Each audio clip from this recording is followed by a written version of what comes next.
भारत आज सिर्फ जनसंख्या और अर्थव्यवस्था की ताकत भर नहीं है, बल्कि रणनीतिक संतुलन का केंद्र बन चुका है। यही कारण है कि एशिया में जब भी कोई बड़ी चाल चली जाती है, तो सबसे पहला नाम भारत का ही आता है। हाल के महीनों में एक तरफ बांग्लादेश की भारत विरोधी बयानबाजी और दूसरी तरफ चीन के विस्तारवादी इरादे साफ दिखाई दे रहे हैं। लेकिन अब कहानी का नया मोड़ खतरनाक होता जा रहा है। अमेरिका के रक्षा मंत्रालय पेंटागन की ताज़ा रिपोर्ट ने चीन की उस साजिश को उजागर कर दिया जिसका सीधा निशाना भारत का अरुणाचल प्रदेश है।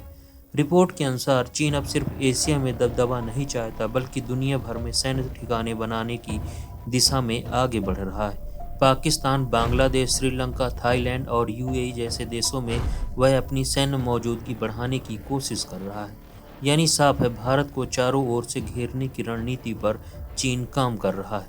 रिपोर्ट बताती है कि चीन की सेना पीएलए खास तौर पर समुद्री व्यापारिक रास्तों पर अपना नियंत्रण मजबूत करना चाहती है, खासकर मलक्का स्ट्रेट और स्ट्रेट ऑफ हार्मुज पर। अगर चीन यहाँ प्रभाव जमा लेता है तो भारत ही नहीं बल्कि अमेरिका और यूरोप की सप्लाई चेन भी प्रभावित होगी। इसी वजह से भारत के एयरक्राफ्ट कैरियर आईएनएस विक्रांत और आईएनएस विक्रमादित्य भी इंडो पैसिफिक रणनीति की अहमियत और बढ़ा देते हैं। सबसे बड़ा खुलासा यह है कि शी जिनपिंग ने 2049 तक ग्रेटर चाइना का लक्ष्य तय किया है। चीन मानता है कि ताइवान, दक्षिण चीन सागर और विवादित क्षेत्रों पर नियंत्रण के बिना उसका यह सपना पूरा नहीं हो सकता। अब इस सूची में भारत का अरुणाचल प्रदेश भी शामिल कर लिया गया है। बीजिंग इन विवादित इलाकों को अपना स्थायी अधिकार मानता है और बातचीत की कोई गुंजाइश भी नहीं छोड़ना चाहता। रिपोर्ट यह भी बताती है कि भले ही एलएसी पर कुछ इलाकों से पीछे हटने की सहमति बनी हो और दोनों देशों के बीच बातचीत चल रही हो, लेकिन चीन का असली उद्देश्य भारत अमेरिका की करीबी को कमज़ोर करना है, यानी ऊपर से दोस्ती और अंदर ही अंदर चालबाजी। दरअसल चीन के लिए सबसे बड़ी चुनौती भारत ही है, क्योंकि भारत जमीन, समुद्र और कूटनीति तीनों मोर्चों पर उसे कड़ी टक्कर देने की क्षमता रखता है।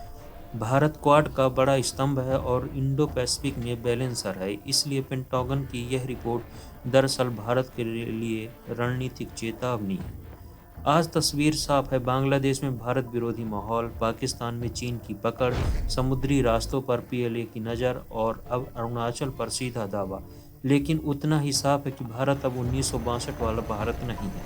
आज का भारत मजबूत है, तैयार है और साजिश का जवाब देने में सक्षम भी है। और जब अमेरिका की सबसे बड़ी सैन्य एजेंसी खुद चेतावनी दे रही है, तो इसे हल्के में लेना इतिहास के साथ खिलवाड़ करना होगा। इस विषय में आपकी क्या राय है, आप हमें कमेंट कर सकते हैं। खबर पसंद आई हो तो लाइक करें, सब्सक्राइब करें और शेयर करना ना भूलें।